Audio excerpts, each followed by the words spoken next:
বাংলাদেশের ফুটবলের যারা খোঁজ খবর টুকটাক রাখেন তাদের কাছে জানার কথা বাংলাদেশের ফুটবলের সবচেয়ে বড় সাফল্যটা কোনটা। হ্যাঁ, 2003 সালের সাফ ফুটবল জয়, এবং সেই সাফ ফুটবল জয় যার হাত ধরে এসেছিল, যার হাতের সেই গ্লাভস, তিন কাঠির নিচে দাঁড়ানো সেই ফুটবলের সেই মহানায়ক, যার গ্লাভসের উপর ভর করে স্বপ্ন বুনেছিল বাংলাদেশের কোটি কোটি ফুটবল প্রেমীরা, সেই আমিনুল হকের সঙ্গে কথা বলবো আজকে RTVর আলাপে। আপনাদের সঙ্গে আছি আমি মাহফুজুল ইসলাম। আমিনুল ভাই, কেমন আছেন? আলহামদুলিল্লাহ ভালো আছি, আপনি কেমন আছেন? নিশ্চয়ই ভালো আছি, কিন্তু সাম্প্রতিক সময় বাংলাদেশের ফুটবলে বেশ কিছু ঘটনা ঘটছে, আপনি নিশ্চয়ই জানেন।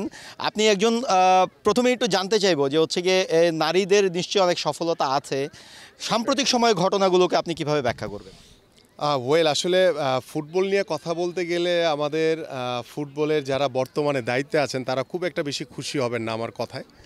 কারণ হচ্ছে যে গত 17 বছরের যে স্বৈরাচার আমরা দেখেছি, সেই স্বৈরাচারের আদলে যারা বাংলাদেশের ফুটবলকে কলুষিত করেছিল তার ভিতরে অন্যতম ছিল আমাদের কাজী সালাউদ্দিন, এবং তার আন্ডারে যারা ছিল সেই কিরণ থেকে শুরু করে যারা যারা এখানে ফেডারেশনগুলিতে ছিল, তারা কিন্তু সকলেই কিন্তু একদম আওয়ামী লীগের একদম প্রেতাত্মা, একদম ঘোর আদলে তারা এই বাংলাদেশের ফুটবলটাকে খুব স্লোলি তারা ধ্বংস করে দিয়েছে। কারণ আপনি যখন 2011-র পরে আমরা যখন দেখেছি যে মালদ্বীপের সাথে হারে, এবং তার পরবর্তী যখন দেখলাম যে আমরা ভুটানের সাথেও বাংলাদেশ হেরে যায়, তার মানে অন্যান্য দেশগুলো বাংলাদেশের মানে ফুটবলের চেয়ে তারা এগিয়ে যাচ্ছে, বাট বাংলাদেশের ফুটবল ডে বাই ডে তারা শুধু তলানিতে গেছে। কাজী সালাউদ্দিন সাহেব তিনি বাংলাদেশের একজন লিজেন্ডারি ফুটবলার ছিলেন, তার উপরে আমাদের একটা আস্থা ছিল যে তিনি হয়তো বা দায়িত্ব নিলে বাংলাদেশের ফুটবলের একটি আমূল পরিবর্তন আসবে। বাট খুব দুঃখের সাথে বলতে হয় যে যারা এই স্বৈরাচারের আদলে যারা কাজ করেছেন, স্বৈরাচারী ভূমিকা যারা কাজ করেছেন, তাদের হাত দিয়ে বাংলাদেশের ফুটবলে কখনো উন্নতি হয় নাই, কোনো দিন হবেও না। এবং যার কারণে কিন্তু গত 17 বছর আমরা দেখেছি যে যতই দিন গিয়েছে বাংলাদেশের ফুটবল তলানির দিকে চলে গেছে। এবং তার পরিপ্রেক্ষিতে যখন আমাদের একটি নির্বাচনের একটি প্রেক্ষাপট তৈরি হলো বাংলাদেশ ফুটবল ফেডারেশনে, মানে স্বৈরাচার মুক্ত বাংলাদেশে 5ই আগস্টের পরে, তখন কিন্তু বাংলাদেশের মানুষ এবং বাংলাদেশের যারা ফুটবল বোদ্ধা রয়েছেন, যারা ক্রীড়াপ্রেমী রয়েছেন, তারা আশা করেছিল যে বাংলাদেশের ফুটবলে হয়তো এখন একটা চেঞ্জ আসবে, একটা পরিবর্তন আসবে। কিন্তু ওই যে সেই গতানুগতিক সেই আমাদের ফিফার যে কিছু ব্যারিয়ার রয়েছে, সেই ফিফার সেই ব্যারিয়ারকে তারা অজুহাত দেখিয়ে তারা তাদের মতো করে সেই স্বৈরাচারী কায়দায়, এবং বর্তমানে অন্তর্বর্তীকালীন সরকারের যে ক্রীড়া উপদেষ্টা রয়েছে, আমি তার কাছেও বিষয়গুলি অবগত করেছিলাম, তার সাথে আমার কথা হয়েছিল, বাট তিনিও কেন জানি এই বিষয়টা করতে পারেন নাই, কেন সেটা তিনিই ভালো বলতে পারবেন। বাট আমরা যেটা দেখলাম যে নির্বাচনে যে 2-1 ছাড়া বাকি সবাই কিন্তু সেই আওয়ামী লীগের পুনর্বাসন হয়েছে বাংলাদেশ ফুটবল ফেডারেশনে। তো সেই আওয়ামী লীগের পুনর্বাসন এবং সেই ষড়যন্ত্রকারীদেরকে দিয়ে কিভাবে আপনি ফুটবল থেকে ভালো কিছু আশা করেন। এবং সাম্প্রতিক সময়ে আমি যেটা দেখেছি যে আমরা বাংলাদেশে নারীদের ফুটবল নিয়ে কিন্তু অত্যন্ত আশাবাদী, এবং নারীদের ফুটবলের এবং নারীরা অনেক কষ্ট, অনেক ত্যাগ, অনেক কিছু স্বীকার করে, হয়তো বা তারা ফাইন্যান্সিয়ালও কিন্তু সেরকম সুযোগ সুবিধা পায় না, তাদের অনেক ব্যারিয়ার রয়েছে। সেই ব্যারিয়ারকে তারা পার করে কিভাবে তারা যেভাবে বাংলাদেশকে যেভাবে তারা মানে সাফল্যমণ্ডিত করেছে এবং বাংলাদেশের জন্য ভালো ভালো রেজাল্ট তারা বয়ে নিয়ে এসে, সেই নারী ফুটবলারদের সাথে যেইভাবে মানে অসাধারণ দেখলাম, এটি আসলে আমাদের কারো কাছে কোনো ভালো কিছু কাম্য নয়। কারণ নারী ফুটবলাররা বা যারা খেলোয়াড় তারা অনেক বেশি উদার হয় এবং তাদের মন মানসিকতা ডিফারেন্ট হয়, কিন্তু তাদেরকে নিয়ে যেভাবে এই বাংলাদেশ ফুটবল ফেডারেশনের বা এই যে যারা এটার সাথে জড়িত রয়েছেন, যেইভাবে খুব বাজে একটি ঘটনা আমরা দেখলাম, সেটি আমাদের জন্য আসলে মনে করি যে নারী ফুটবলার এবং ভবিষ্যতে নারী ফুটবলার তৈরি হওয়ার জন্য কিন্তু একটি রাস্তা ব্যারিয়ার তৈরি হয়েছে। একটা সম্পূরক প্রশ্ন, যে নারীদের যেই 7জন নারী ফুটবলার যাদের যেই দাবিগুলো আসলে কোচের বিরুদ্ধে উঠেছে, পিটার বাটলার, তিনি ওয়েস্ট হ্যাম ইউনাইটেডে দীর্ঘদিন খেলেছেন, আপনি জানেন, আপনি নিজে বাংলাদেশ টিমের ক্যাপ্টেন ছিলেন, আপনি একটা যে ডায়েট চার্ট ফলো করেছেন আপনার প্লেয়িং ক্যারিয়ারে, নিশ্চয়ই আপনার এক ধরনের কনসার্ন ছিল, এবং কোচ ইজ অলওয়েজ রাইট, এটা আপনারাও বিভিন্ন সময় আমাদেরকে ইন্টারভিউতে বলেছেন। কিছু বিষয় হলো একটা ভালো ফুটবলার তৈরির জন্য বা ভালো পারফর্ম করার জন্য অবশ্যই কোচের ইনস্ট্রাকশনগুলোকে আমাদের মেনটেন করতে হবে, এটা নিয়ে আমার কোনো ডাউট নাই। এবং সেখানে আমি এমনভাবে কি বলে এটাকে, এমনভাবে আমি টাইট দিব না যেটাতে আবার কোনো একটা বিশৃঙ্খলা তৈরি হয়। কারণ প্রত্যেকটা খেলোয়াড়েরই কিন্তু নিজস্ব তার পার্সোনাল একটি লাইফ রয়েছে এবং একটি জায়গায় কফি খেতে যেতে পারবে না, তাদেরকে কোনো কারণ ছাড়াই কোনো মাঠ থেকে উঠিয়ে নিবে, এই বিষয়গুলি আমার কাছে একটু অসামঞ্জস্যপূর্ণ মনে হচ্ছে। এই বিষয়টা আসলে যাদের সাথে ঘটেছে বা যারা ওইটার সাথে রিলেটেড আছে তারা আরও বেটার বলতে পারবে। কারণ আমার কাছে মনে হয় যে একজন নারী ফুটবলার হিসেবে সে একটি জায়গায় কফি শপে গিয়ে কফি খেতেই পারে, এটা তো দোষের কিছু নাই।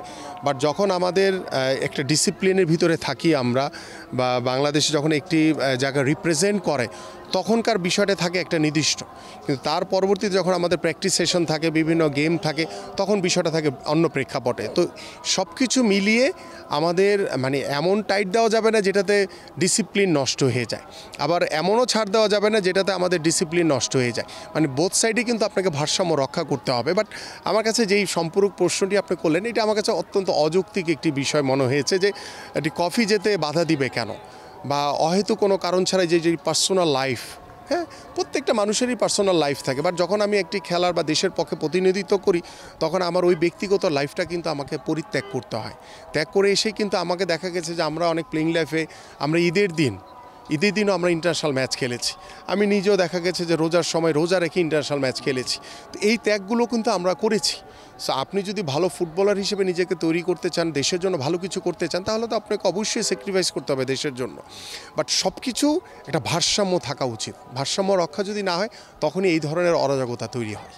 আমিনুল ভাই, এরপরের প্রশ্ন, অনেক বিদেশি ফুটবলার বাংলাদেশে আসতে যাচ্ছে এবং হাই প্রোফাইল ফুটবলার হামজা আসছে।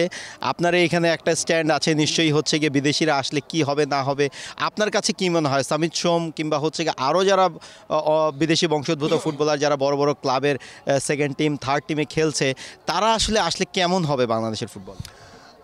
এক হামজাকে দিয়ে আসলে বাংলাদেশের ফুটবলের কোনো কিছুই হবে না।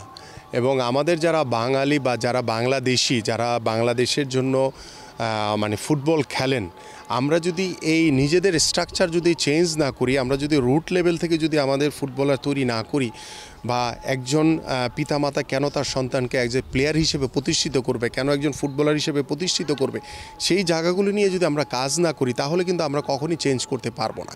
এখন আপনি হামজা বলেন বা XYZ বলেন, তারা এসে আমাদের বাংলাদেশের যে এনভায়রনমেন্ট, যে ওয়েদার, সেটার সাথে খাপ খাইয়ে নিজেকে মানিয়ে নিয়ে একটা ইউরোপিয়ান কান্ট্রিতে খেলার ধরন একরকম, আবার বাংলাদেশের যেই আমাদের যে ওয়েদারের যে প্রেক্ষাপট, সেখানে এসে মিলিয়ে আবার যখন আমরা বিদেশিদের সাথে গিয়ে খেলবো, বিদেশি টিম দলগুলোর সাথে, সেখানে কতটুকু খাপ খেয়ে খেলতে পারবে সেটা সময় বলে দিবে। বাট আমার কাছে মনে হয় যে আমাদের বাংলাদেশের আগে লোকাল যে স্ট্রাকচার রয়েছে আমাদের ফুটবলে, যেটা গত 25-30 বছর ধরে আমরাই বলে আসছি, বাট আদৌ পর্যন্ত যে পেশাদারি যে শব্দটা, সেই পেশাদারির ধারে কাছেও কিন্তু আমরা নাই। আমরা বলছি সেমি পেশাদারি, বাট সেমি পেশাদারি তো নেই। আমরা এক বসুন্ধরা কিংসকে দিয়ে কিন্তু আমরা সব ক্লাবগুলিকে বিচার করলে হবে না।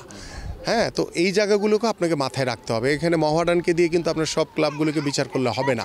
তো সব আপনি যদি একদম টপ থেকে শুরু করে একদম নিচের যে লাস্ট ক্লাব, তাকেও যদি আপনি একই ভারসাম্যর জায়গায় যদি আনতে না পারেন, তাহলে কখনই আপনার আদলে আপনি ফুটবলের স্ট্রাকচার আপনি কখনই চেঞ্জ করতে পারবেন না।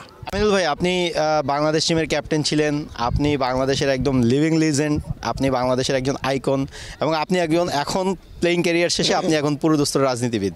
নিশ্চয়ই বাংলাদেশের যারা ক্রীড়াপ্রেমী আছে, আপনার কাছে অনেক প্রত্যাশা আছে, বাংলাদেশের ক্রীড়াঙ্গন নিয়ে আপনার একটা ফিলোসফি আছে, ভাবনা আছে। আপনি আসলে বাংলাদেশের ক্রীড়াঙ্গনটাকে যদি ভবিষ্যতে সুযোগ পান, কিভাবে সাজাতে চান? ডেফিনেটলি এখন আসলে আমার এবং আমাদের মাননীয় ভারপ্রাপ্ত চেয়ারম্যান জনাব তারেক রহমানের সাথে আমাদের বাংলাদেশের ক্রীড়াঙ্গনের বিষয় নিয়ে আমার বিশদভাবে আলোচনা হয়েছে। আমাদের অনেক পরিকল্পনা রয়েছে স্বাধীনতার পরবর্তী আজকে 53 বছর পরে বাংলাদেশের ক্রীড়াঙ্গনকে নিয়ে অনেকেই বিগত সময় অনেক স্বপ্ন দেখিয়েছেন, বাট সেটার বাস্তবায়ন আমরা দেখতে পারি নাই। বাট আমি বিশ্বাস করি আমাদের মাননীয় ভারপ্রাপ্ত চেয়ারম্যান জনাব তারেক রহমানের সাথে আমার যেই বিষয়গুলো নিয়ে কথা হয়েছে, বাংলাদেশে ক্রীড়াঙ্গনকে একটি আমূল পরিবর্তনের যে একটি চেঞ্জ এবং পেশাদারি মনোভাব তৈরি করা এবং আমাদের গ্রাসরুট লেভেল থেকে সব কিছু তৈরি করা, এবং আমরা এমন একটা প্রেক্ষাপট তৈরি করতে চাই যে প্রত্যেকটি বাবা মা চায় তার সন্তান পড়াশোনা করে কেউ ডাক্তার হবে, কেউ ইঞ্জিনিয়ার হবে, কেউ বড় ব্যবসায়ী হবে। বাট আমরা সেই প্রেক্ষাপটটা তৈরি করতে চাই যে প্রত্যেকটি বাবা মা তার সন্তানকে পড়াশোনার পাশাপাশি যাতে একজন খেলোয়াড় হিসেবে যাতে প্রতিষ্ঠিত করতে পারে, সেই প্রেক্ষাপটটা যদি আমরা তৈরি করতে পারি, তাহলে কিন্তু একটি আমূল পরিবর্তন আমরা দেখতে পাবো। এবং সেই পরিকল্পনা আমাদের রয়েছে, সেটি সেটি হয়তো বা আমরা রাতারাতি করতে পারবো না, বাট সেটির জন্য আমাদেরকে 5 বছর 10 বছর হয়তো বা তার চেয়ে আরও বেশি সময় দিতে হতে পারে। তো সেই স্টার্টিংটা আমরা করতে চাই, এবং বিশেষ করে আমাদের বাংলাদেশের যেটি একটা এক্সাম্পল দিতে চাই আমি, মানে সকল পরিকল্পনার ভিতরে একটা এক্সাম্পল দিই, সেটা হচ্ছে যে আমাদের স্কুলগুলো যে রয়েছে, আমরা স্কুলগুলিতে যেমন আমাদের যে অলিম্পিকের যে ইভেন্টগুলি রয়েছে এবং পাশাপাশি আমাদের যে এশিয়ান গেমস বা আমাদের সাব গেমসের যে ইভেন্টগুলি রয়েছে, সেটি ফুটবল ক্রিকেট থেকে শুরু করে ইন্ডিভিজুয়াল যে স্পোর্টসগুলি যেগুলিতে বাংলাদেশের ভবিষ্যৎ রয়েছে, প্রত্যেকটি স্কুল কলেজ মাদ্রাসায়, বিশেষ করে স্কুল এবং মাদ্রাসায় যারা ছোটোবেলা থেকে ক্লাস 1 থেকে যারা আপনার স্কুলে পড়ে বড় হবে এবং মাদ্রাসায় যারা আরবি পড়ে যারা বড় হবে, সেই প্রেক্ষাপট থেকে কিন্তু আমরা চেষ্টা করছি যে ওই স্কুল এবং মাদ্রাসার ছাত্র এবং যারা ছাত্রী রয়েছে তাদের জন্য প্রত্যেকটি খেলাকে আমরা বাধ্যতামূলক করে দিব। সেই বাধ্যতামূলক করার মাধ্যমে সেখানে ক্রীড়া শিক্ষক যিনি থাকবেন, সেখানে কিন্তু নতুন করে অনেক কর্মসংস্থান তৈরি হবে সারা বাংলাদেশব্যাপী। পাশাপাশি আমাদের একদম রুট লেভেল থেকে যখন আমরা পড়াশোনার পাশাপাশি একটা খেলাধুলাকে বাধ্যতামূলক করে দিব, তখন কিন্তু ওই খেলার উপরে কিন্তু তার মনোযোগ থাকবে। কারণ আমাকে যখন পরীক্ষা হলে আমি যখন বাংলা বা ইংলিশে আমি যখন পড়ব, তখন আমার পুরা মার্কস পাওয়ার জন্য কিন্তু আমাকে অনেক পরিশ্রম করতে হয়। তো ওই যে বাধ্যতামূলক করে দেবো, যেমন ফুটবল বা লাইক ক্রিকেট বা অন্য ইন্ডিভিজুয়াল যে ব্যাডমিন্টন হতে পারে, ভলিবল হতে পারে, যে কোনো ইভেন্টকে বাধ্যতামূলক যে যেটা পছন্দ করে সেই ওই ইভেন্টে তারা পারদর্শী হবে। সে ভবিষ্যতে একজন খেলোয়াড় হতেও পারে, নাও হতে পারে, বাট একটি সুস্থ জাতি গড়ার জন্য আমরা কিন্তু এই পরিকল্পনাগুলো আমরা নিয়েছি হাতে। এবং ভবিষ্যতে বাংলাদেশের মানুষ যদি, দেশের জনগণ যদি আমাদেরকে নির্বাচিত করে, ডেফিনেটলি আমরা মাননীয় ভারপ্রাপ্ত চেয়ারম্যান জনাব তারেক রহমানের নেতৃত্বে আমরা এই কর্ম পরিকল্পনাগুলি অবশ্যই আমরা বাস্তবায়ন করব। কথা হচ্ছিল আমিনুল হকের সাথে, বাংলাদেশের ফুটবলের লিভিং লিজেন্ড, এবং বাংলাদেশের ফুটবলের সাম্প্রতিক সময়ে ঘটে যাওয়া যেই অনাকাঙ্ক্ষিত ঘটনাগুলো তার একটি সলিউশন তিনি হচ্ছে গিয়ে, তার কথায় আমরা পেলাম, আমরা একটু কিছুটা বুঝতে পারলাম।